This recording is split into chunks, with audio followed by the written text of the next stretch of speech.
gosh, this is the most subdued beginning we've Yeah, ever had. we're just like. Although we haven't done this in a little while. Yeah. Couple weeks. Few, yeah. We did. My birthday was the last one. That was what 20 days ago. Yeah. 20? How does that make any sense? It's got to be 21. Yeah, because it's the 26th. Yeah. Yeah. So 3 weeks. All right, girls doing math. Fine. I'm doing mad. How are you guys doing? Yeah. Yeah. Oh my god. What? You're so tired. Yeah, I'm tired. You know, after our 3-day marathon, Oh yeah. I kind of crashed, honestly. Was it a bit much? I guess because I had the full on cold flu. I hope it was not. Did you get sick? I didn't realize Yeah, you were sick. yeah, I got sick. You hid that from us. I mean, Okay. I was just in bed for a couple of days, 2-3 days. Yeah, it wasn't like fever and one of those really bad flus, but if it was definitely my body being like, all right, lady, You need to chill. Calm down. Out. Yeah. chill the fuck out. Yeah, that was And intense. I think it's not only physical,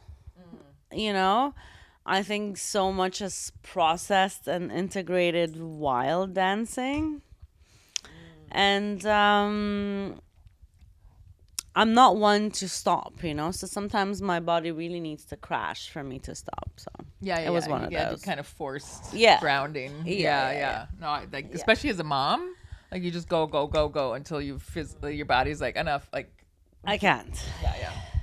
yeah. Yeah. So yeah, but you kept going, girl. Well, I had I mean, when you were sick, it felt to me like, there's some upgrades happening. But I was sick a lot in January, and I think maybe that was my upgrade period because I was sick every other week. I had something for like a month and a half. So, and it definitely felt like I just needed to be alone, just needed to just kind of sit with some stuff. So maybe that's what you guys were getting as well. But yeah, like you said, like the moving, whatever comes in, it's just kind of had to like, all right, we got to integrate this for a couple days. Because it was like 3 days in a row, 5 hours each day kind of thing. Yeah, and honestly, the first day when we went to the Olympic Stadium for Domdola, it was nice. It was really a good time. It was a lot of fun. But the dancing was good. Like we still danced, but it wasn't little like tight. you didn't dance your heart out because was the venue crowded. it was too crowded, right? Sunday though, and at a doctor's office. We kept some space for ourselves. There was enough of us. We kind of remember we kept people from coming in. You were there on Sunday. No, she No, I wasn't there on didn't. Sunday. Oh, I was Sunday. not. Yeah, I was that not was Monday. there on That was Monday. either- Sorry, I was either confusing days. Monday. I was sick. No, Sunday when Yeah, that was. Sunday I think like I unleashed. I felt like so much was coming out, like ancient, like tribal, throughout and across all time and space. Humans have danced to connect, to release, to just move forward in their evolution. They had to dance. So I don't know. And we screamed. I don't know, but Sunday and Monday, these two events, I screamed a lot. Like, like just screaming. And the music with the drops would be so good, especially that girl on Sunday evening. Oh my gosh, she was amazing. I was like howling at her, literally. So that felt really good. We were kind of like in that cage too. We had Right, that- yeah, with the cage and everything. It just, and the fact that you had space and it was dark, it just really everything in that environment was just fertile for unleashing and letting go. So after that, I needed to kind of have some rest and integrate all that. Yeah. Yeah, the ego dissolution that happens with hard techno, like it was very clear to me. Like just like each big hit was like a little chip away. So it's just like we were all just like I was saying at the end, it was just like it erases nationality, it erases gender, it erases your job, it erases it's just like you're just this kind of naked identityless being dancing with other naked identityless, like it was just there's something about that hard techno that from my it just felt like it just stripped away, it strips that ego away so effectively, especially with MDMA.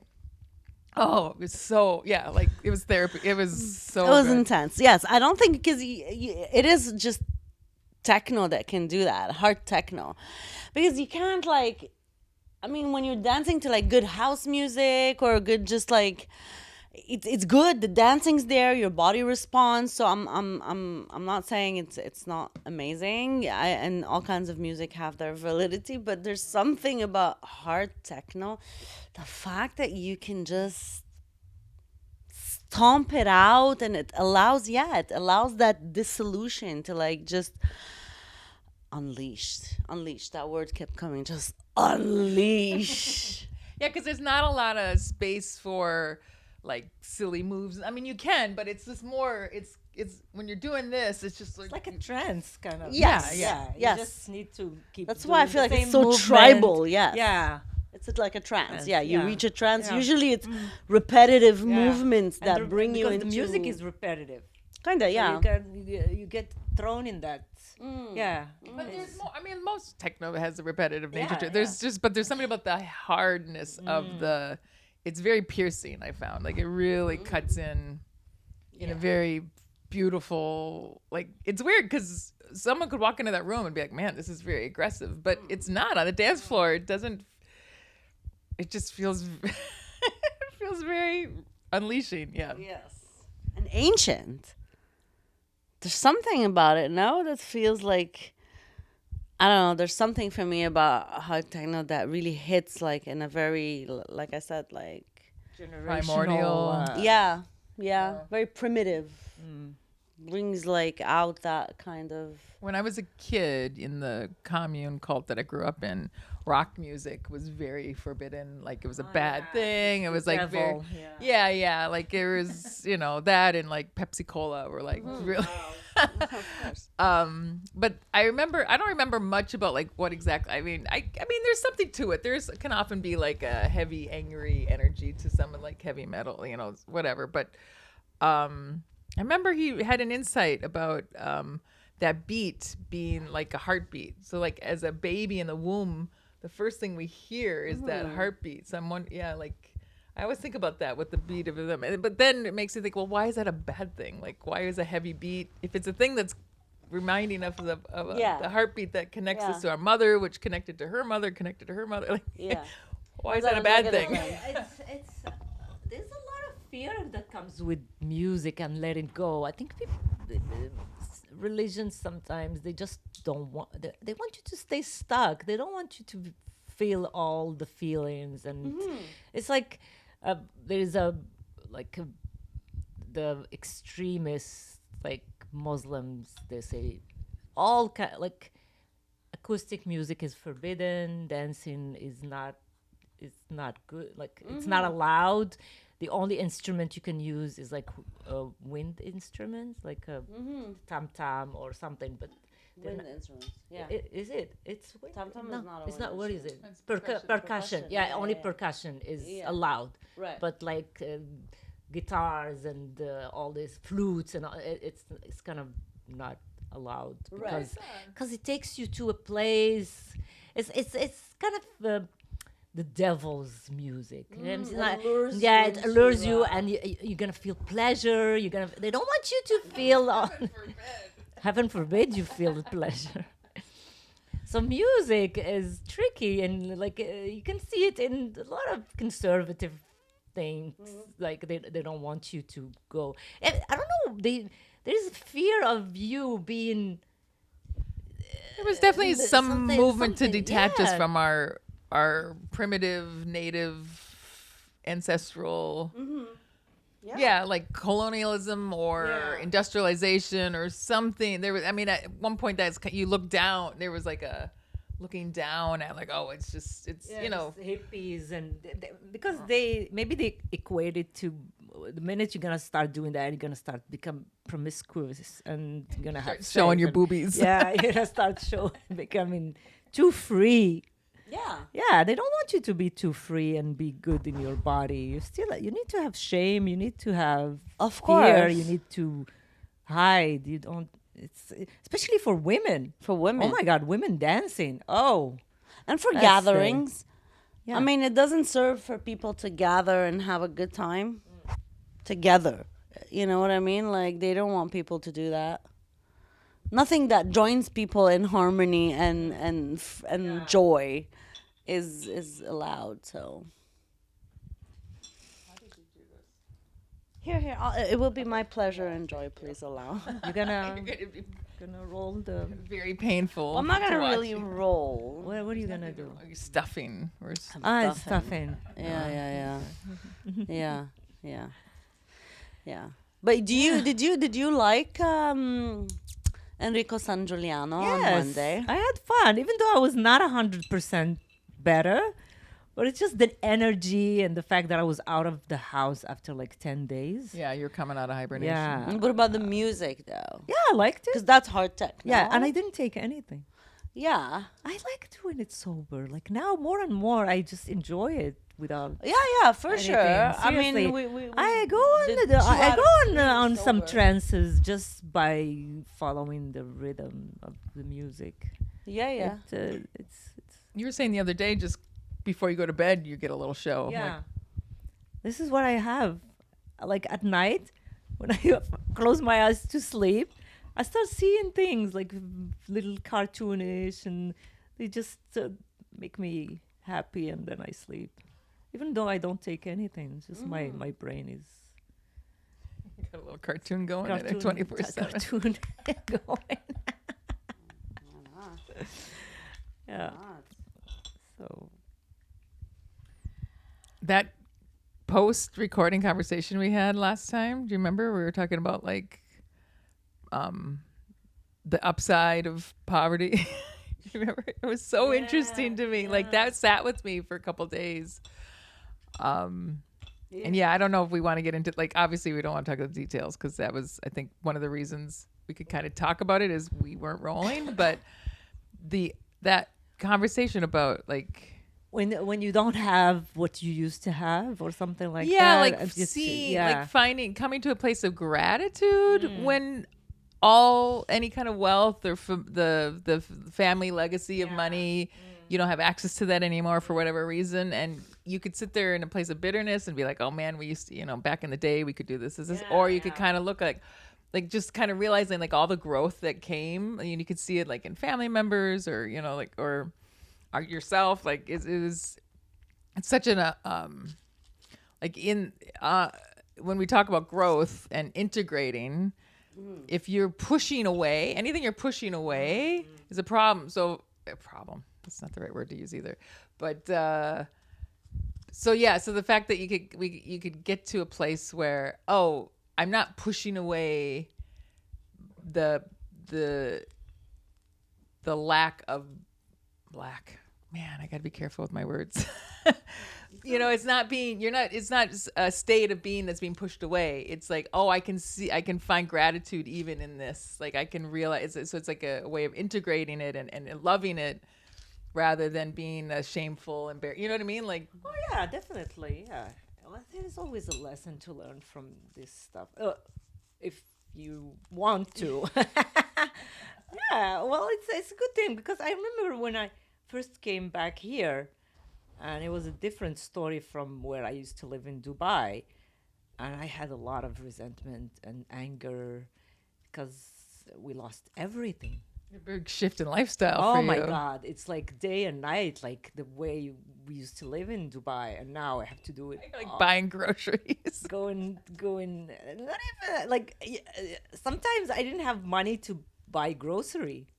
Oh wow, money was really tight too. Yeah. It wasn't just okay. Yeah, I like my fridge was empty.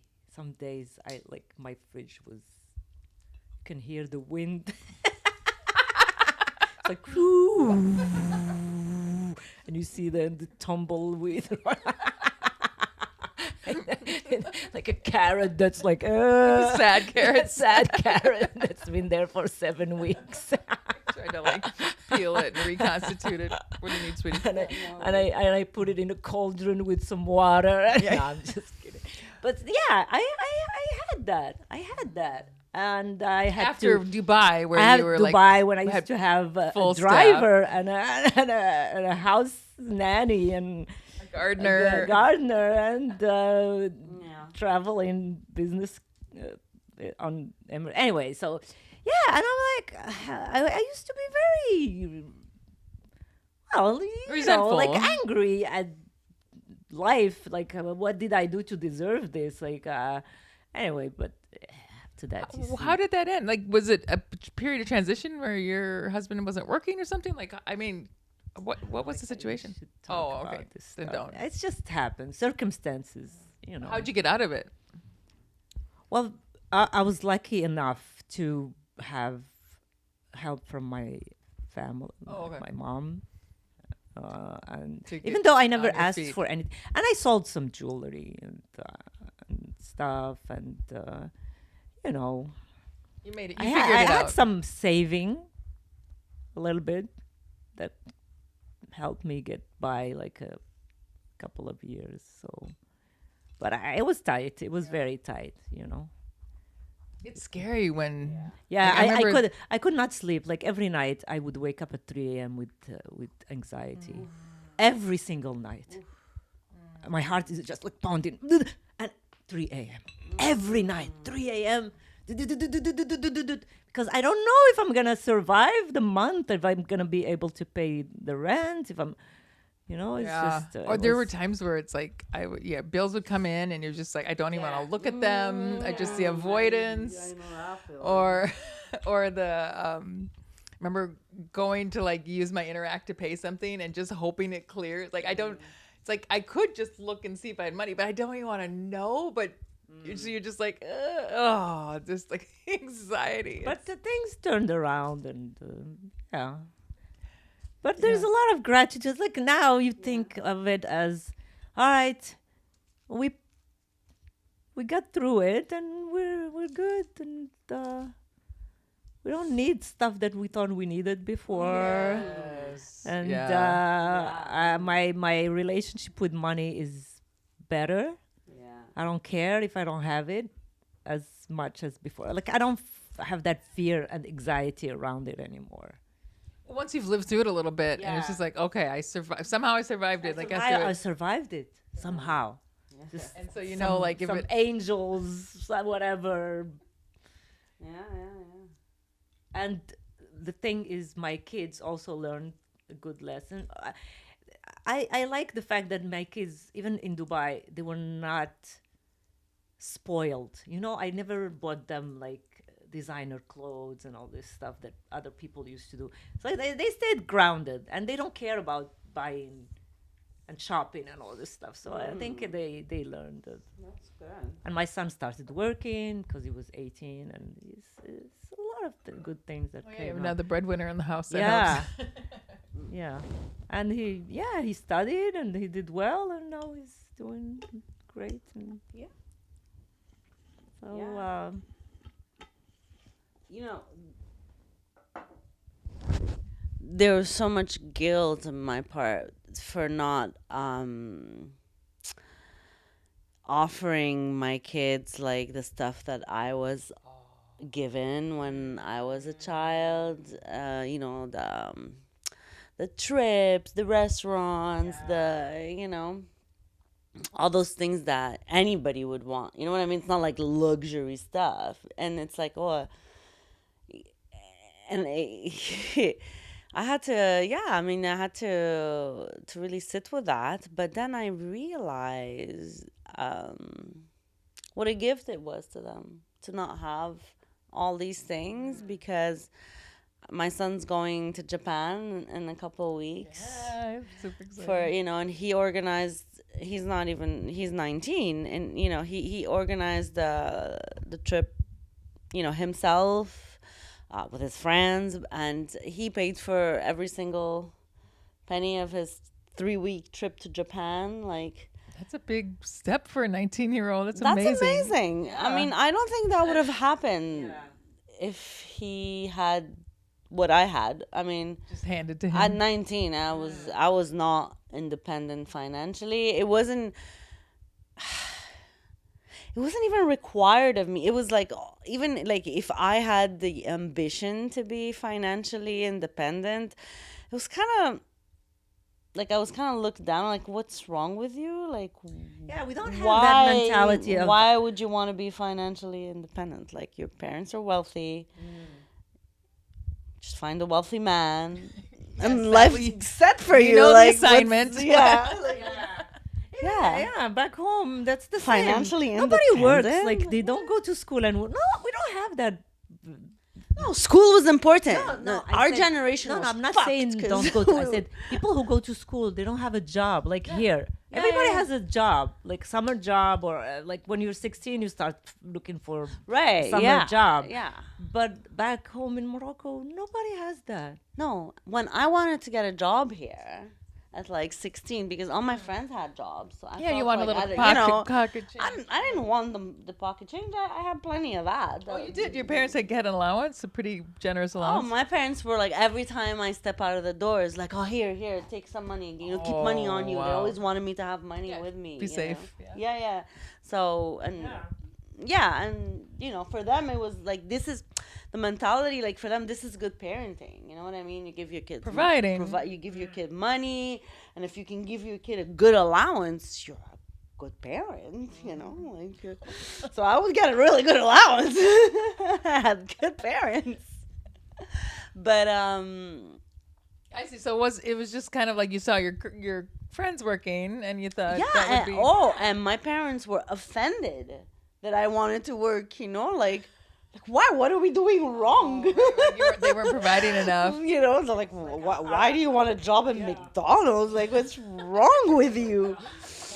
But all my friends were working, and to them, like, no, you got to focus on your school. The only thing that I was required to do is to have good grades. And my generation of Arab girls, I think, got really fucked, because it wasn't just about marrying the rich guy. You had to be a well-educated woman as well. Pretend to have ambitions. Pretend To get married and be an educated mom. Yeah. kind of. Yeah. So yeah, let's spark that joint. But so life, I find that through lack. No, I think that's a good or the perception of lack. It's here. Sorry, the perception of lack was the biggest teacher. Oh yeah. Yeah. It was really money is the teacher. I bow to you, money. So good. So good. You bring the good lessons, Yeah. man. Yeah. But now I'm at peace, like, feel graduated. Yeah. I'm good. Right now. Yeah. But it's a hard thing to explain to your parents, right? Like they probably. Now, you mean? Well, like I think now For you they, to be at they don't have a choice to understand. Well, my parents had to eat a couple of humble pies, not a piece. A couple of pies, a whole pie. a few slices. Big wedding cake. Yeah. So, but I'm proud of them. I'm proud of how they handled it. Rolling with it. Yeah. Just, yeah. Yeah. Mm. I think also because there's something to say about collective trauma versus personal trauma. What do you mean? Well, because my parents lost all their wealth because it was seized by the banks, but it wasn't like their because they were they're the running only drugs? family. Is you it know, because of the war and all this Yeah, stuff? it was because of the revolution. You know, when the revolution hit, They took all the all money. all the Lebanese Everybody's- people, everyone's accounts was taken. You know what I mean? So everyone lost their money. When did that happen? 2019. Oh my God. There was a revolution in Lebanon in 2019? Yeah, right before COVID. If you guys look, right before the pandemic hit, there was massive revolutions pretty much everywhere where, you know, there's Was it considered part of like the Arab Spring or was it after Oh no, that? that's No, late. no, the Arab no, no. Spring was in 2010. yeah, Oh, that okay, was okay. like almost a decade after. And no, but it was a huge, it's the first time we had such a big revolution where everyone came together. To steal money, to empty bank accounts? Like what?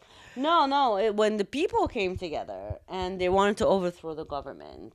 Usually, you know, we have a very sectarian population, very sectarian, divided by religion, by like even, you know, fractions of religion. Christian, Maronites, Christian, Orthodox, the Druze, the this, the that, and like a small population. you small know? country, lots, Yeah, lots of or- flavors.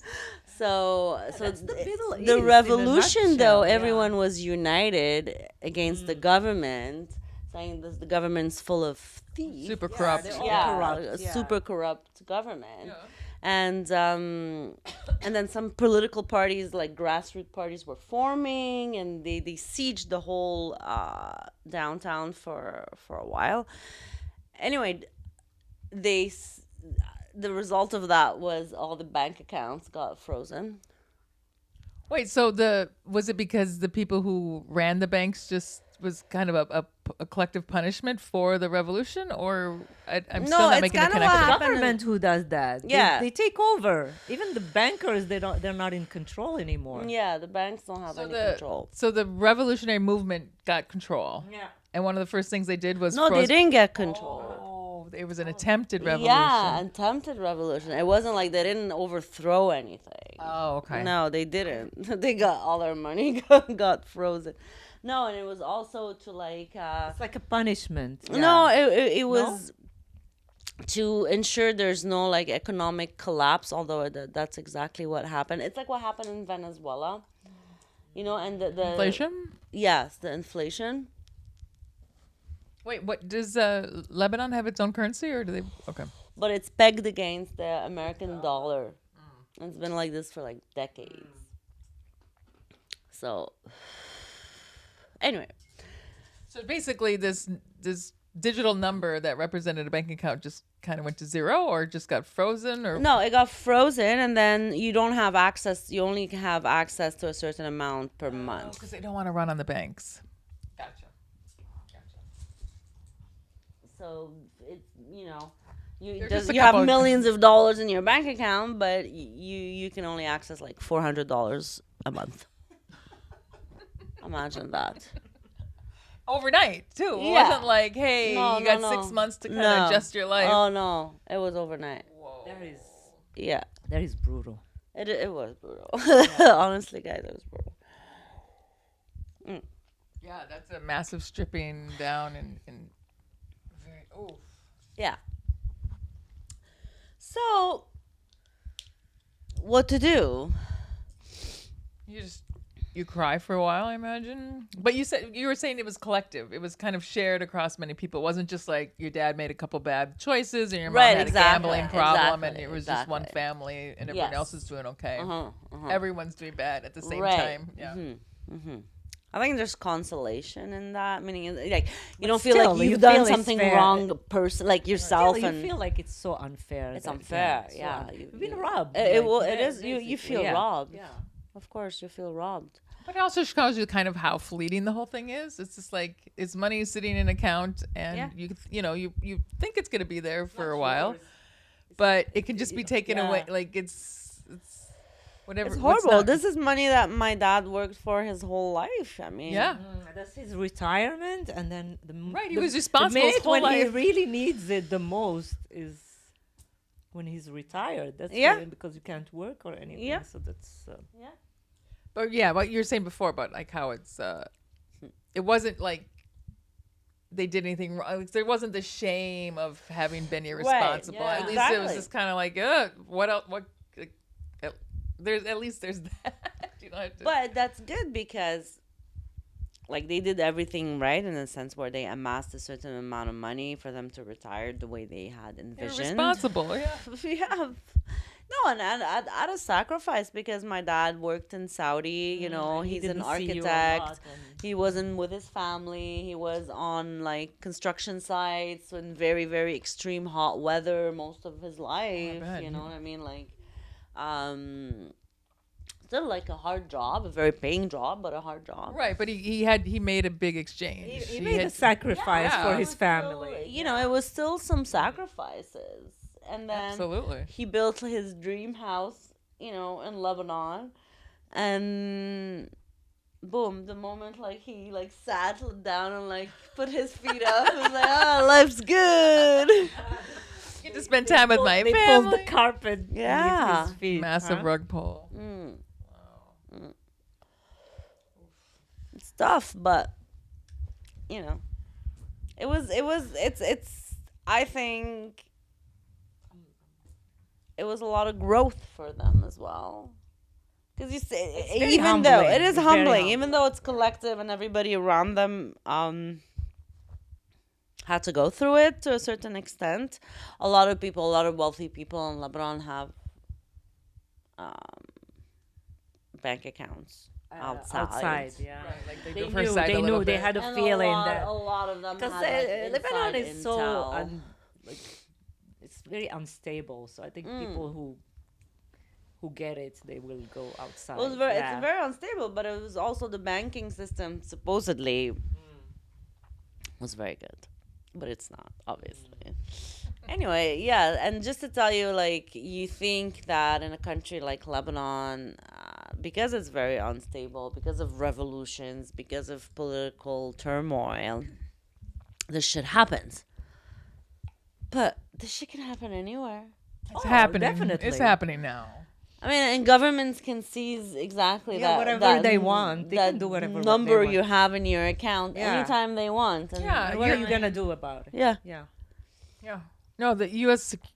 currency is not a real thing. Like it's a shared psychosis that we all have to agree to believe in because it's not a real thing. Like they discovered like computers that were just did we talk about this? That were just generating new money, like 6 of them. Like so it's like the inflation. I mean, there's been really bad inflation from quantitative easing since well, I mean, who knows when it started, but it really kicked into high gear in 2008 after the collapse of the real estate. real estate and all the related instruments and all the gambling that was basically going on. And anyway, that all collapsed. But apparently the economy recovered, but it only recovered because they just were pumping like to the tunes of billions of dollars a month, just giving the banks money so that they wouldn't. So it just deflating. That's why things are so expensive. It's just if the rest of the economy kind of caught up, but that's just stuff we know about. Yeah. Apparently, they've been adding zeros and zeros and more zeros digitally to the available money supply, and so it's like it's not a real thing. It's such a a shared psychosis. Like we just all have to pretend it's real. But Canada's the same thing. Apparently, the Carney. We follow the state very closely. Like our economy is so tied to the United States, And it's not backed by anything. It's not gold It's backed. just, Like it's it's just like paper. okay, whatever. It's not even paper. It's just Yeah. digital Yeah. Yeah, zeros. there's no paper anymore. I mean, and Canada's That's that why they we don't have a want us budget. Did to- you guys to know use that? the currency anymore? Like a lot of places now, they don't want you to pay cash. Cash. They're pushing you more and more to just use your phone. So yeah, it's just Or cards. Yeah. Because the digital currency is what they really was ultimately what I think they're pushing us towards. I don't think we're gonna get there. I don't know. I really feel like there's an off ramp here for people who want one because that other side is very dystopian. I mean, between the robots and the AI and surveillance, like the companies that are like using AI to do surveillance and then tying it to medical records, and then also the technology that's now being embedded in vaccines. Like it's all being kind of tied together. So like, yeah, there's no, I mean, if that's be like when we talk about Atlantis and Lemuria and stuff, like the hubris, like you could just, so if it goes down that route, then then you got to blow the whole thing up, because there's no getting out of it. So I just feel like that off ramp's got to be pretty close, but it's it's looking a little tight. Oh, it's gonna come. I mean, it's gonna be like conversion timeline. Diversion. I mean, they can be parallel for a while, meaning where you could be on a certain path but still observe. Yeah, like living the in different timeline worlds, of shoulder by something, shoulder. Yeah, like still an observance of what's happening on another timeline, but the current of this timeline is different than what is being observed on a collective level. Right. Well, it's like they're splitting, but they're still close enough you can kind of Yeah, it's like kind of observe like them. exactly. That's what I hope it is, where you just have to be vigilant and discerning and kind of recognize, this is something that's good for me, bad for, but I don't know. It's like these people have the AI chat therapists and chat ChatGPT. well, like what? You mean like like partners instead of dating? An AI therapist. That's what you mean? Yeah, or like instead of dating, you have like an AI boyfriend. Now. Like yeah, more yeah. and more people are Yeah. getting lost in that world. Like, But that's what Mark Zuckerberg said he wants to do. He wants people to just have who are not socializing, like who are. He's trying to eradicate the loneliness in people by giving them bot friends. And you know what? I'm for it. Go. Oh, what do you mean? What? Yeah, why not? What do you mean? So you just socialize with bots instead of going outside and making friends in real life? No, the idea that people are lonely, so they're not Well, socializing. why are they lonely? This is the Yeah. question. Well, maybe a bot friend can help them figure it out. I don't know. I mean, I don't know about Mark Zuckerberg, but Now let's look at the guy who like helped create the problem. Yeah, fix it. Come up with a solution. Like, no, but from my perspective, it's you can choose to have that, right? Like but if But not exclusively. no, but free will's still real, right? You can choose to go down that route and explore what that's like. I mean, I can imagine if you're a single person who's, for whatever reason, relationships haven't worked out and you've had your heart broken, it'd be very appealing to be in a relationship with someone who's not going to leave you, who's only, like could only be super supportive. Like, so that person's probably not going to, if that's the kind of relationship that's comfortable to you, you're probably not. It's not like the dating pool is missing out on one other person. Like they weren't going to be part of it anyway. I'm not talking about dating, just friendships in general. Same thing. Like if that's appealing to you, if like just having an AI, I think last couple of years, I've noticing that I have my desire for long distance relationship is I don't like talking on the phone. I don't like texting. I like it's, and I'm wondering if there's something that was kind of,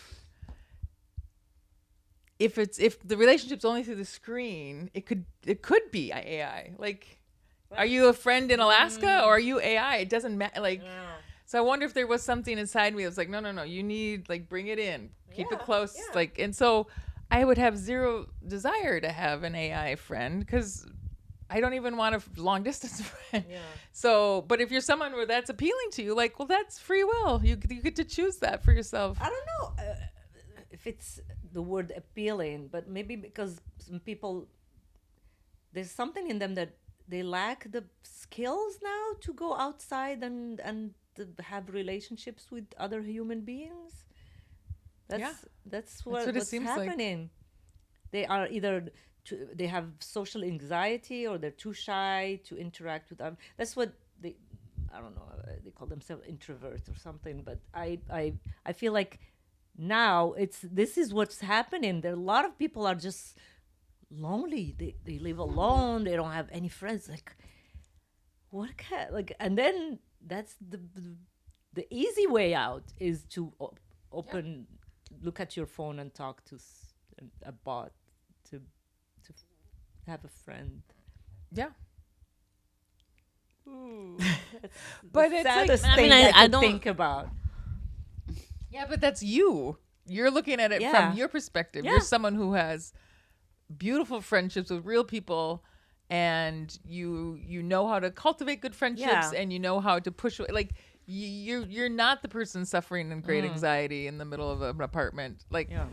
I don't know. Like 2 years ago, I was like, oh, we've got to build community, and there's a loneliness epidemic, and I was like this is part of my like mission. And now it's just like after going to dancing and seeing kids who are clearly very good at having a good time and playing good adults, it's just like that's a choice, man. If your anxiety is so bad you can't leave your apartment, well, I don't know what to do for you. Like, there's nothing I can do for you. Like, we live in a city that has provided amazing opportunities for people to meet each other and meet up groups of people and things like if Maybe because we live in this city, I think this city allows you to do that. It's very easy to go outside and just walk.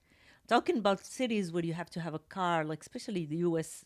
cities, some places if you don't have a car, you don't even. You are very isolated. Like even neighbors, they have a house and the other house is over there. Or I'm just maybe how the city is built doesn't allow you to have social interaction as much as here.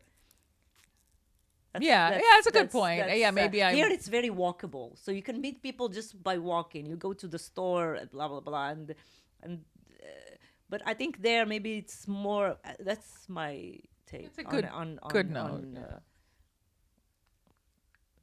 But do you think, I don't know. I mean, there's not other people in the suburban houses where you're I don't know. I know the people I know who live in the suburbs, everyone has a car. But I'm lucky. Maybe there are, I just, more and more, I was just like, oh, if you're going to choose to let your anxiety be who you are and recognize as someone who is anxious, like I have anxiety, there's, but I'm gonna say something. I think I feel it more.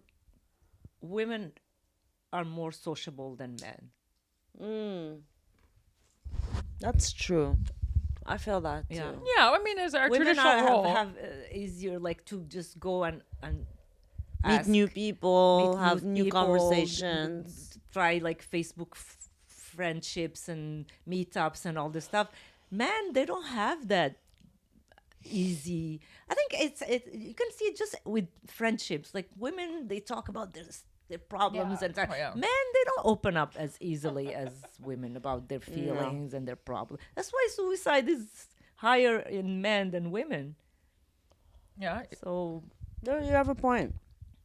But maybe that's their challenge. Maybe this is the divine feminine that they need to learn to tap into. Those old structures where you met people at church, or it was or you met in smaller communities, like that was kind of built in, and society wasn't changing too much. And so, kind of a very predictable, like the way your parents met is probably pretty similar to the way you're going to meet. Like it's very different. Well, think about your kids. Like you and your ex met in a very different way. Like they're not going to have that there. So they don't, it's just this very, from generation to generation, the rules are changing so fast with the feminism and women working and, like birth control and the dynamic that had and sexual revolution. Like, it's just all like, it's changing so fast. It was like, men are, as women, our traditional role and part of feminine energy is community building and supporting one another. And of course but like, good. Okay, men, step up. Like, this is a good opportunity. Hopefully something is going to give. Yeah, either they're going to go through that dark hole of just being with their chatbot. For me, it's a dark hole. That's how I see it. Like, just talking to a chatbot 24/7 for everything, for me, it's cannot be more like a nightmare. But if they choose that's how they want to live, of course, it's their choice. I'm not saying don't do it. This is how a big chunk of society is gonna live their life until something has to snap or Yeah. yeah. Okay, so I do see this. I can see now the shift. Whereas before you could have an AI girlfriend or boyfriend, and you weren't meeting people, you actually had to suffer a little bit. Like it had to hurt. You had to have enough nights alone where you wanted someone to talk to and didn't. And it was through that pain that you were kind of forced to be like, oh wait, how do I meet friends? Or like do that Google search or watch that coach online or ask someone for advice or you know what I mean? But if that AI can just slip you into like, oh no, you're not convenient. It's convenient. escapism. Yeah. You're escaping the pain. Yeah. And the problem with that is the suffering is where our growth comes from. Like if you're so socially anxious and unable or I mean I'm going to speak to people about cities. People without cars, maybe that's a different situation. But even there, like, I mean, I guess if you have internet, like, you could even have like online communities and people you can talk to. Which that's more. I'm not gonna like to. I feel like here people are eager to go outside and do things. I feel this city makes you go outside. Even Be interested to see the numbers. Seriously, I feel like because I am on few groups on Facebook. Oh my God, the things they do, and I'm so proud of those people. Seriously, they're always organizing events. It's like, and I'm in a very big group of women in Montreal. Like, oh, I'm doing a party at my place. Come over, and she has like 20 people. They don't know each other. She just want to do like a movie night, and they come, they bring food, and they post their photos. I'm like, okay, so people. They're all like, I'm just new here. I just came like 6 months ago. I want to make friends. And this is 50 a good way girls in. answered, me too. And they go and do stuff. They do picnics. They go to bars. And so I feel like this city, because it's... So maybe other cities have that too. We just don't know Maybe. because we don't live there. Maybe. Or maybe we're... Yeah. There's something special about Montreal. Yeah. I've always felt that. Yeah. Even as a child when I came here, I could feel like, okay, wow, we came to somewhere special. And I remember when I came here, all I wanted to do was to go to New York City. Right? Like, I'm like, why did we come to Montreal? Like, New York is like, we're not the far dream. from New York City. Let's go to It's so New York close. We could've City. just been You know? Americans. Yeah. So then my parents took us to New York City, like, just on a visit. As kids, like where you live? Yeah. We had teenagers? we had just arrived here. Oh wow. Yeah.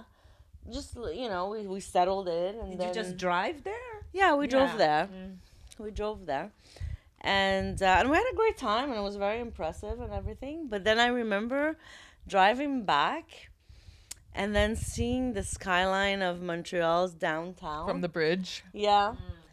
And my Such a great sight. heart's like warmed up, and I'm like, oh no, I love Montreal. Like, I was like, wow, there's something special about this city. I was like 11 years old, Wow. and I've been in love with Montreal ever since. I really do love Me Montreal. too. When I came here, I was like, yeah, this is the place for me. That's awesome. I loved it here. Even though it was still quiet back then, it was not as... But there was always something to do, like the the festivals and all the stuff was still It's always happening. yeah. And where did that whole festival culture come from? Because it is, I think about that a lot. Because the DJs are always saying, Montreal, you guys are amazing. Like they really go out of their way to be like, you guys like are blowing my mind. Like there's, and so that got me thinking about, well, yeah, of course we have a culture of festivals here, especially in Montreal. Like we really pride ourselves on the city goes out of its way to organize these things. And so, and it's been for decades now.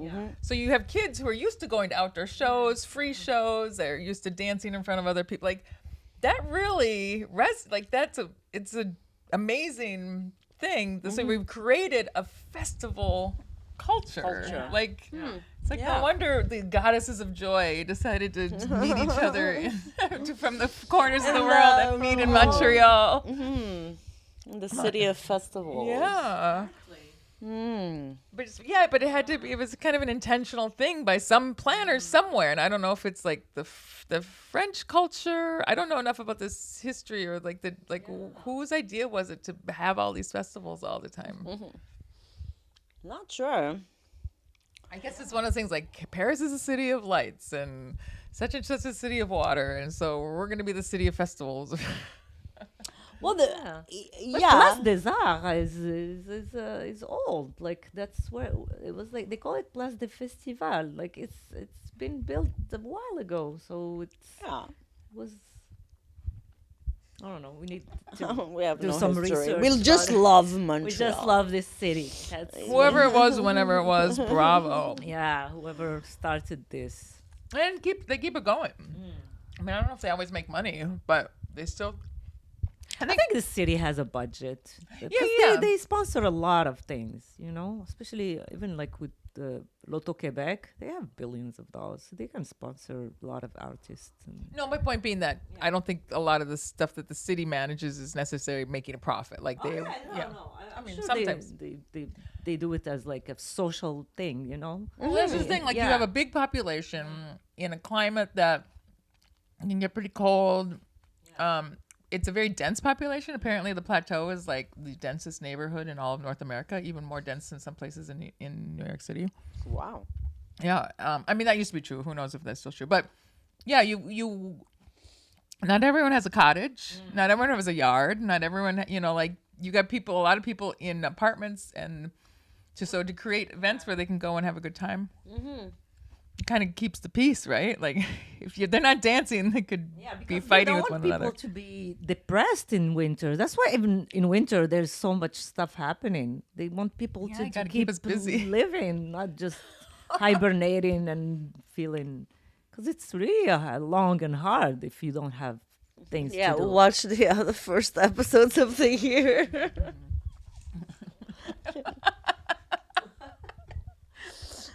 We're complaining a lot. Complaining about the winter. January, Oh yeah, February, January we is were- the hardest. It's the hardest, man. Seriously, January was rough.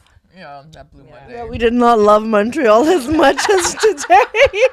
Well, I'm telling you, this is like we have a toxic relationship with this city. It's like you're married to some guy who's like 3 months a 3 year months and is gonna beats you up. It's gonna Yeah. I love you, honey. Look, I brought you flowers That's a and good relationship. let's go dance. Brought you flowers. May. Once a year, he brings you flowers after beating you for 4 months. Exactly. And then all summer long, super nice to you, Warm. super sweet Yeah. and fuzzy, Yeah. kisses and all. You are all humid Yeah. and stuff. And the fall, man. Fall is Whoa. like, and it's like he's preparing you like it's a bit cold now. Like I'm preparing you for what's happening. One last party before the Yeah, for the Little brutal kiss here, a back. little New hug Year's. there. Yeah. Yeah. But yeah, right now,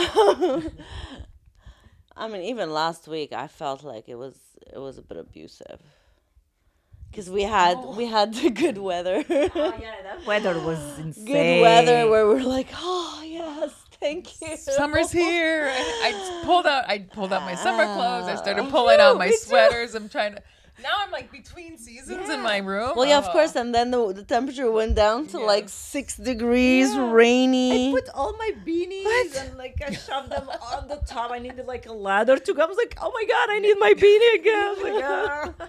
Every time though, every year, I was just thinking, I've never put my clothes away and then had to go back and get them. Like I never First learned. time that happened to me actually. Oh, okay. Yeah, that I had to go fetch my beanie from the Fetch your beanie from the tower, from the dungeons, please. From her massive closets, apparently. Seriously, you listen to you, you're like, whoa. Fetch.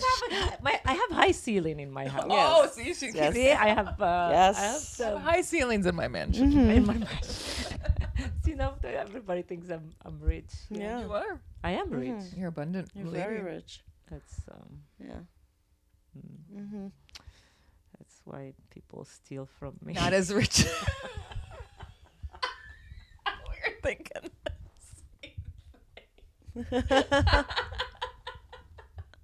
True story. I was robbed this morning. A lot of money too. I mean, not, okay. Well, I It's got a- a nice it's a- amount of a nice money. chunk of yeah, money. Yeah, Yeah. it wouldn't hurt. No, it's not. Yeah, it wouldn't hurt. I would have invited you to a nice meal. Couple. Yeah. Anyway. Well, now I feel robbed. Collective trauma.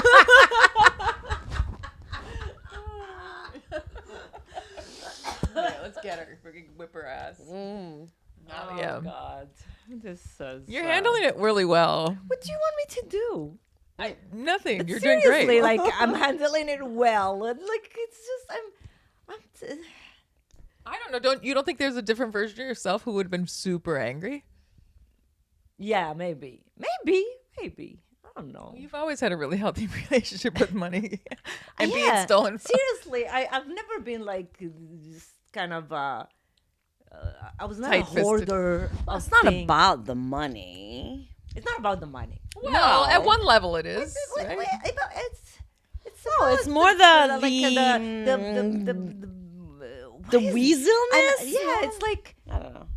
Yeah, super manipulative. The it's manipulations. like well, I know that she was kind of like that, but I didn't think she would go to that length. Yeah, that's Being like very a whole cryptic, level. Like it's another level of Mysterious of story. like of wickedness. Like that's very very wicked to just. But it's not like it was a big surprise where you feel like, oh, there's someone. Oh no, it's not like if you, You did didn't it to lose me. it Imagine all. if you did it to me, I'll be like, oh, that would be like the shock of my life. But that's why I'm handling it well because deep down I'm not really surprised. You know what I mean? I was like, and I had a feeling. I had a feeling that she put her hand in the honey pot. Yeah, I had a feeling. But what bothers me is the attitude of, how dare you ask me for your money? How dare you? Yes. You should Oh, yeah, be- when she was caught. yeah, she was like, I needed it. Like, what? Are you nuts? I did you a favor. You were imposing. I feel like I should feel guilty for not. For knowing that it happened. It's so twisted. I don't know. Whoever want to understand this story, there's nothing to understand. There's nothing to it. I've been robbed. I've been robbed. That's it. In broad daylight. Oh man, that's craziness. It's so funny. Yeah. It's nice when people show us who they really are. Yeah. You're like, for real. Like you said, you had suspicions, but to just really see it, like Like I said to you, I would have been okay if she had told me I needed the money and can I have it. I would have been okay. What am I gonna say? No, give me my money, or what am I gonna do? I'm gonna go all the way to Morocco to fetch a couple of $1,000. Oh, no, but the fact that she didn't ask permission. That's the But that's what I'm saying. Now you Yeah. know who like you Yeah. to find out that yes, you knew there was a certain amount of like selfishness or just unawareness or just obtuseness or I don't know, whatever. But to realize it was like that like when you told me, it was like that's not something I would do to my worst enemy. Yeah, you know, I like can never do that to anyone. Like you give me something, you say give this to somebody. First of all, I would not even open that envelope. Right, it's not your like, business. it's not my business. Somebody gave me something for someone, even if I'm begging in the street, I will never do that. Like I could never sleep at night. I'm like, and I told But it goes beyond that. That's for me is the beyond, because it's not like this like fell on her lap and then she decided to use it for herself. She's right? the one who instigated Yeah. that. I didn't even ask for that money. I know that was. Wow, that's really sneaky. Oh, Yeah. that was like a game of checkmate. She was like doing zigzags and loops and like master planning. You didn't even know that you were on the board. Yeah, I'm like, I didn't even ask for that money. It's It's a very mysterious story, and for anyone listening yeah, right now, like, I commend You you get for the- trying you to get put the it idea. together. yeah, good idea. Somebody betrayed my trust. That's the thing. So just to add to the layers of What'd you say? beautiful family trauma. What did I say the other day? It's like a sewage in here, and you're just getting a whiff of it. Oh man, the other day. So funny on the mushrooms. Oh my gosh.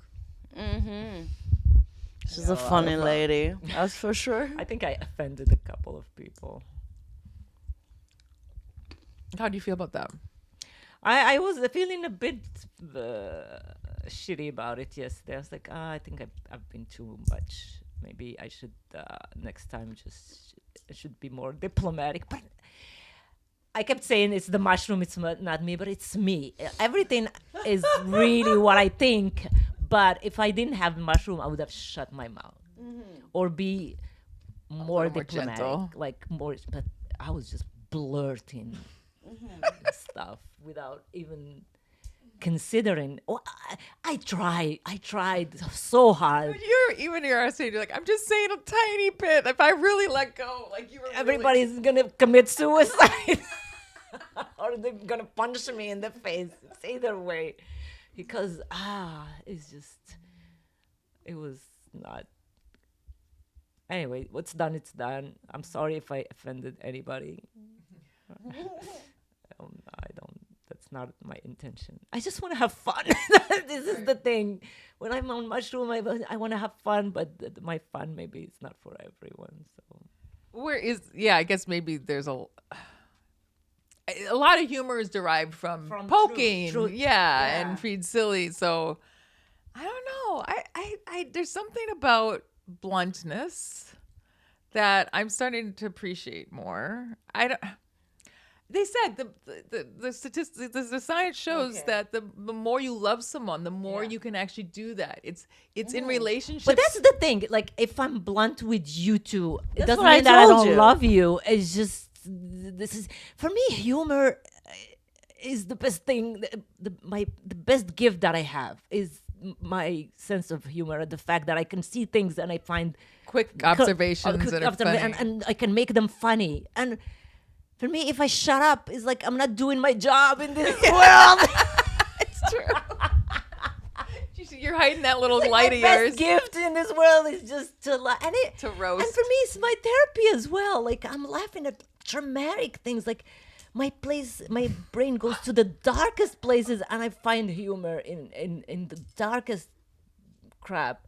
And I told Ryan about it. I told him what I said about little kid who was gonna drown in the pool and all this stuff. You know, when I told her, and he drowned in the pool. When she said there was this kid that she told his mom, bring him over, and she had only that child. And I said, she said, bring him over, he can swim in the pool.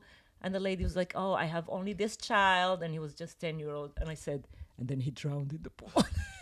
And everybody was like, oh! I'm like, Very okay, dark. I need to leave now. Thank you for this. Thank you for your attention. I'm going to go kill other people in the other room. I'm gonna go murder in the other room. But you take them too. Like at one point. Yeah, but I don't care. Like, but Ryan told me you're gonna alienate people like that. It's like you're being really too much. That's what kept. I was like, oh, maybe he's right. He's like, your friends are like, maybe they're not gonna appreciate this all the time. Not all the time, but when jokes are coming fast, they're not always tasteful. And like, it's the ratio. If they're Yeah. only dark and stuff, then maybe people are all right. Hanging around her is a little bit much. Yeah. But when you're just trying to make something like we've talked about before. I've had that experience where I like even on stage I just would make some dumb like pedophilia. I was just like, what am I doing? Like, but this is like the first thing that came to mind. This is my problem because I watch so much comedy and I follow, and they're all like this. Like they are brutal. And one of my favorite comedians, who's Conan O'Brien, he is unhinged, and look how successful he is. Like I'm like,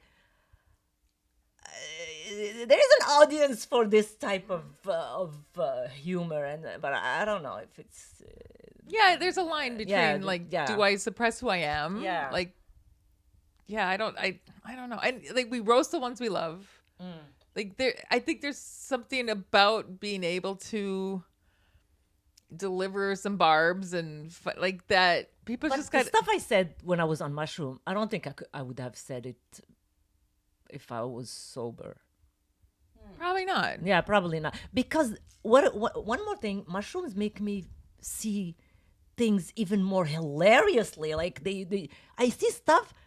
Oh my God, the ideas that come to my mind instantly. It's like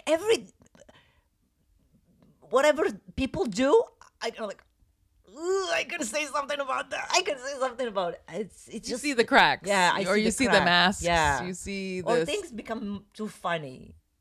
You just want to laugh. I don't know. I don't think you should edit yourself. You should totally be who you are, and then whoever and take into consideration, and I think take ownership to the fact that it's not gonna be everyone's cup of tea.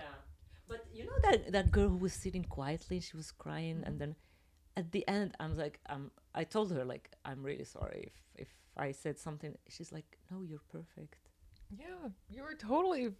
It was And I'm funny. like, okay. And then she added me on Facebook. She's friending me. And I'm like, okay. So the first time she saw me, she saw that crazy tornado, and she was like, oh, I like that. In the middle of it was Crying funny, in yeah. the- Like she's sitting in the chair having a pretty profound experience. Like she'd been quiet the whole time, and I mean I don't want to tell her. have my glasses. Oh. I thought she was laughing the whole time while she was bawling. Mommy's just like, I'm I like- got a real and I audience and I'm going. like- and everybody's like, oh no. I'm like, be like her. Look, laughing. she's laughing. And she's she's like, oh, no, I'm crying. And I'm laughing at the same time. Yeah, so she's having a pretty profound experience, and then at one point you're a little more in your body and you're moving around, and then you were like 2 feet away from her, like doing like dick jokes or whatever. She's like, this woman's having a profound spiritual experience. 2 feet away, we're like making dumb jokes and being silly. Outrageous, stupid It's stuff. like such a funny contrast. Like being a diva. Yeah. No, there's a. Yeah, I think I when we were talking at one point, I said you can either be offended or be my friend, but you can't be both. And I wonder is that too harsh? But I feel like if someone's triggered by something, it means that you've touched on something that they're actually sensitive about.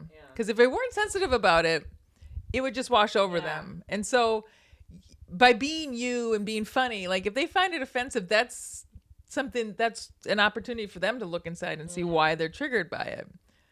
Right? Like I can't.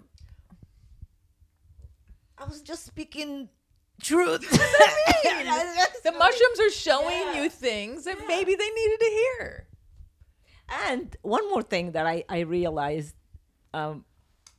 it's before I started this healing journey, I could not even stand up for myself. Like people would say horrible things to me. I could not even have the tools to say, no, don't say that, or don't do that, or this and that. Or like if I see some injustice, like I'm in a setting and some people say racist things or say something that's very like morally compromising. Even like if it hits me in my car, I'm like, I don't like it. I could not say anything. Conflict there was averse. always fear to stand up for what's right. But now I don't care anymore. It's like the other opposite, like the other side of the spectrum. And I feel like because this is so new to me, I'm like a toddler who's just learning how to walk for the first time, and he's hitting his head Grabbing. and it's just like falling. And this is how I felt it today. I was like, oh, maybe because this is very new to me, and I have so much stuff that I see that I want to stand up for what's right, and I don't want to let things slide. And the way I do it is very raw and blunt, and I need maybe to become a little bit more diplomatic when I talk about these things. Yeah, but it's hard to be diplomatic and funny. You know what I mean? Like a lot Yeah, of the that's funny gonna be comes from boring. Yes, that's what I mean. So All there's- right, I'll kill them with my sword. But I guess maybe something for you to think about is Yeah. what's inside of you that makes you feel like it needs to be said at all. Is it just to be funny, or is there something more to Because it? sometimes I feel like when I'm in some settings and people really need to start because I am not like you heard me say white people a lot the other, and I feel like I feel like people they don't have, I don't know if I want to say this, I think but- that was so, I mean, I wasn't there for the details, but it's so funny to me. Like I was in a different room and I couldn't really hear much going on in the other room, but I did hear Melania say, "White people," ha ha, ha. They just burst out into laughter. And I was like, whatever that conversation is, I'm sure it's hilarious. But yeah, tell me what I don't know. I think there's something about being truthful and This is what I'm pairing it with saying. humor. Like I can't be quiet anymore because I feel like we need to be more mindful of the stuff that we say in this. Like, let me mindful. It was very hypocritical, but like. Yeah, and we need to like. Sometimes we, like I said to you in the car, there is a lot of I'm gonna go to another. It's like when I used to work, there was a lot of underground racism, like the very micro racism that I felt, and nobody like would have felt it, but me, because it was towards me, because I am not white. I come from a third world country. That's how they want to call us. But I heard it, and I didn't say anything. See, because it was my job, and I'm like, I don't know how to navigate this. But But you just kept I it kept quiet, quiet, and you yeah. tucked it inside. but I felt like wherever, and this is not the first time I lived. I was in a party, and some people were racist towards me again, and I'm like, what? And they turn it into like jokes. I'm like, no, you can't be racist and joking at the same time. Like, it doesn't work that way. Like, you can't tell me, oh, you're from Morocco. Oh, you should sit on the carpet. Like, you can't say that. Like, what is this? But why And not? I don't know the why peop- not? Why can't you say that? First of all, I'm the only person who is not white on that whole thing. And the person, I met them the first time, and I felt like it was a micro racism disguised as a stupid joke. This is how I feel. Sure. So that person's race, they're showing you that they have Yeah. some latent racism. Yeah. So what? I should have said something or not. I don't know. But like, I'm just, this is my experience. So I feel like maybe they need to be a little bit of pushback towards people who talk to other people like that. And I can't just sit quiet and. But I mean, I can understand why you wouldn't. It's just like, one, you're conflict adverse. You're a people pleaser, right? So causing conflict or pushing Yeah. it, like that's not who you are, and so it's not. And I was invited to a party that was not in my house, and I was Right. like, I'm not gonna start like an argument with somebody. And also, it's but not this gonna this be a isn't party someone who pooper. was a friend of your. Like I don't. I feel I don't like, know them. It's the first time I met that Yeah. person. So you're definitely. But Yeah. I don't know. It just feels like that person is just showing you who they are. Yeah. And so now you know I don't know. It's like I'd rather them say the racist joke. At least I know. Yeah. I'm not saying they should, but like I feel like this is why maybe I'm becoming more vocal, because everywhere I go, I experience this kind of racism that's very subtle. Like it's just, and they think They're not aware of they're it. not aware of it. So I'm Sure. just like, I see. So, right. So this is a bit of way. This is a fun way for you to kind of just Yeah. like, hey, by the way, that thing. But I mean, yeah. There's nothing inside of you that feels put down or belittled by it. not me per se. I feel like this is kind of the well, because my background, I come from a place that was colonized.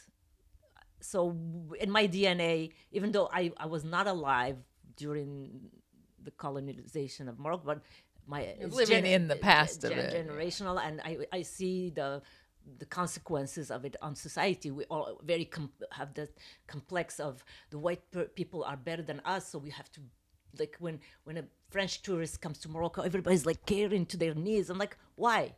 And we need to speak French because French is considered the best language, and we hate people who speak Arabic.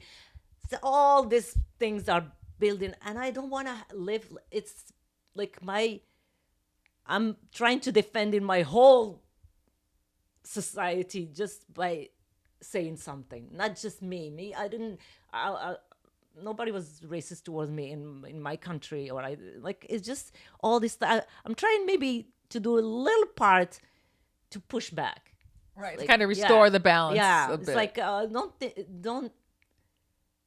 You should. We are equal. You don't have to do this with me. You know, we are all human beings. Like you're not better than me. It's not because I feel inferior, but because that's the way things should be. Like you don't have to belittle people to feel good about yourself. So that's what I'm trying to explain.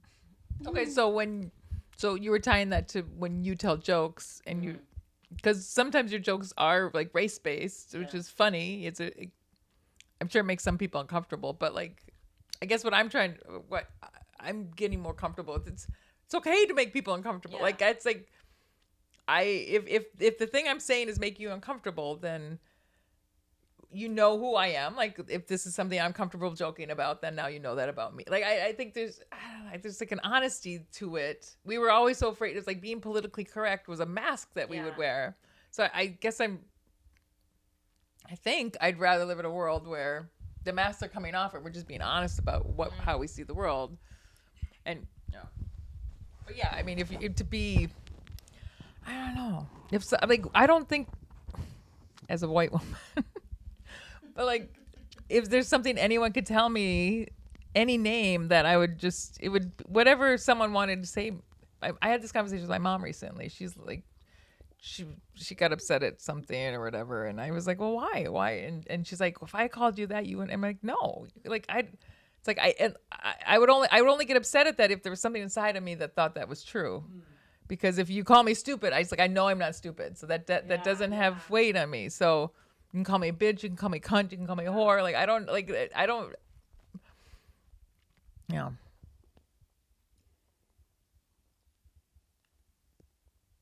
But that could be a place of privilege. I don't know. Like, maybe there's bigger.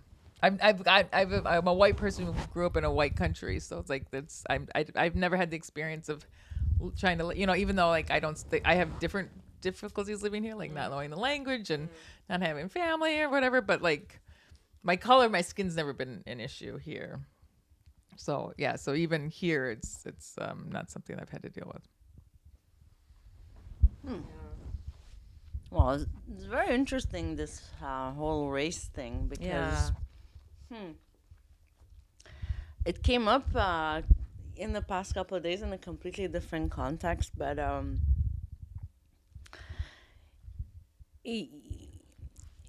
it was about like there's a group it's in the States of natives that work with a certain plant medicine, in San Pedro.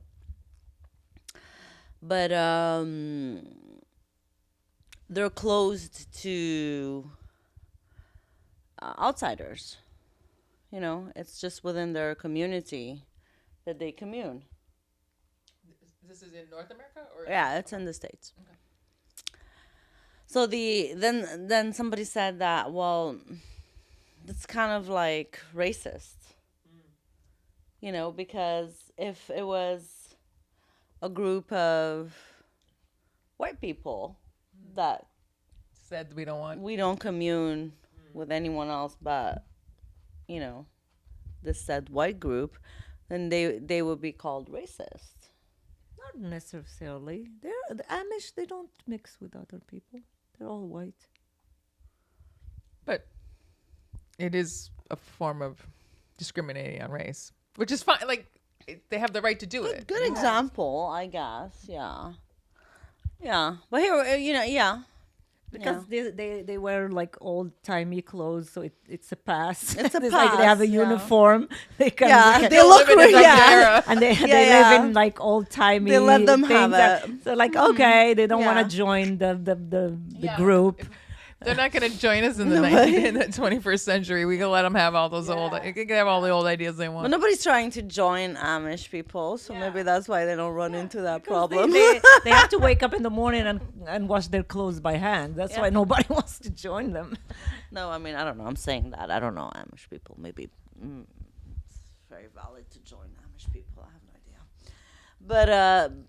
But yeah, it's interesting. So is the group one particular race, or is this one of these things you have to be born into and they don't take new members, or like what's the? Well, no, they're natives. Oh, okay, it's their tribe. Yeah. Well, they don't want even like other tribes to. They're close to. I don't know. I didn't everyone. get into those details, but Well, I would it understand. was a if white we didn't person win. saying these things. Ah. I'm like, Well, you know that. okay, I get it, right? Because it's valid in a sense. It is a sense of any group that closes itself off could be considered either racist or, not doing it or on basis whatever. of race. I don't think they do. You know? it out of- But Maybe they understood some lessons from the past. but then the idea of like how this reverse racism for white people is being felt by white If it people. was any other What do race you- but white people, that would be probably different. But if they're just saying this is our culture, yeah. I don't. It feels like a pretty strong sense of entitlement to be like, I deserve to be a part of Yeah. your Yeah. ceremony. It's like, why? Why do you deserve that? Why is it? That's Yeah. the colonialist mindset. But it's And a then little they- different. What about the reverse? What if it was a bunch of white people? They're Okay. saying, well, you know, we don't. Nobody wants to join white people. Boring. They're boring. Yeah. Their food is blunt. That would be considered racist Oh. if they said that we don't want anybody but I think white it goes, people. It goes the other. join yeah. us. Oh, yeah. If they don't want, well, because what kind of culture is that? That's they're very. Well, first of all, white is not a culture, right? So they have to be more know. specific. Yeah, I don't know, but anyway, very- this whole thing of race and the That seems a little theoretical to me. I Yeah. mean, I think historically, obviously, that was true. But I saw a Vice documentary from a couple years ago on an event that I'd never heard of called Redneck Rave. And yeah, it's like 3 days, a lot of alcohol. They tractor pulls. It's like a lot of mud. And they don't have a lot of black members, but they have black members. They have LGBT members. Like they're big in like you could see the Confederate flags, and it's like Mr. and Mrs. like backwoods Kentucky. But they were just like, yeah, like if people are into what we are having, the fun we want to have fun, it doesn't matter. Like it was really nice to see. I don't know if that's, but this was like, this was as like Hardcore redneck American, American that yeah. you get. And if America. that group can be like, yeah, the we have members of all like that's not an issue for us. Yes, most of us are white, but there's no our But black I members are don't feel fully like, welcome and well, encouraged. in this thing, like whoever comes to join this is not gonna I don't know if there is not a lot to lose by letting people join in what? that redneck Oh, fun, go yeah. dancing and stuff. But for the natives, I feel like if they open, they are scared of losing a lot by letting white people Of course. come in because they've done it before and they lost Yes. everything. But that's my the thing. point. So there is a trauma there. There's that Yeah. exactly. My point is that we lose that perspective that it's not comparable because this planet has one massive the result of how like the reality we can all observe today is a huge momentum of consequences of white colonialism across the globe. Yeah. This is really the who result. we are. Yeah, Yes. this is the result of what happened. And yes, it is. It's kind of like sucks for, I guess, for white people that of course, have nothing to do with it, like in this lifetime, right? But they have to be in a position where like they should recognize. they have to be. Yeah. Not hold themselves accountable, Recognize what I mean? it. But it's a recognition. I think, it's a recognition thing that today walking this earth as a white person, I would say even as white passing, because imagine like if just the color of your skin, like before people ask you like where you're from or unless when you look not white, it's another whole other level of challenge. But just being a white person on this planet now in this timeline is a huge privilege. Like it gives you a huge privilege, and there is that perspective that I guess a lot of white people don't present, and it's triggering, Yeah. and that's what you felt triggered by, and you felt like you had to address. So here we go. It's more of just an ignorance, right? Like you just Yeah. It's Yeah, not, yeah, It's that's not ignorance. malicious or anything. No, It's just no. It's just It's just not being aware of it. That's all. But that's my point. Is The lack of awareness. everyone's at different levels of awareness, and on many different topics and across. So it's like getting mad at someone because they haven't gotten to the place where I was not mad. I was just I just had or to being bothered by it, or like allowing it to kind of take your Yeah, night down a yeah. notch. It's just kind of this. It's like. It's kind of back to like the not taking things personally. Like it's just like, you know what, that's just they're just showing me who they are. This is not a reflection of who I am, because I know what that's saying is ignorance. It's if they're not, and I don't know. Yeah, if it's someone you wanted to keep in your life, then yeah, that might be worth like having that conversation. Yeah. But we lived in a time where you had to like call people out and tell them, oh, that's ignorance, that's wrong, that's racist. It's like, let them just be right. Like, But I did it like in a funny way. It's not like I was like, oh, don't say that, because like I'm just no, like, of course you, but I think like they're like Yeah. at the extremes. I just said, that's what white people do to have a clean conscience. That's all I just said. Like it's just like, all right, okay, yeah, if you want to take it that way. And that was not well received, I think. So What it's are- been, what- how long's it been? I don't know. 20 something Ooh. minutes. Just getting spicy. But yeah, this is where we turn off the cameras and we really say what we mean. You want to keep going, No, or we no, we call can it? turn- Yeah. All right. All right. Spicy space. On that note, On that note, No big conclusions. Yeah. white power.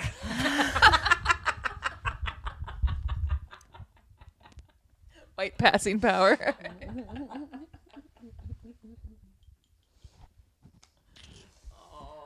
Allahu Akbar, Allahu Akbar.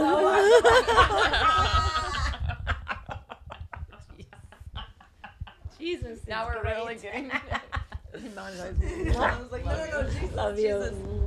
I love you, sweetie. Forever.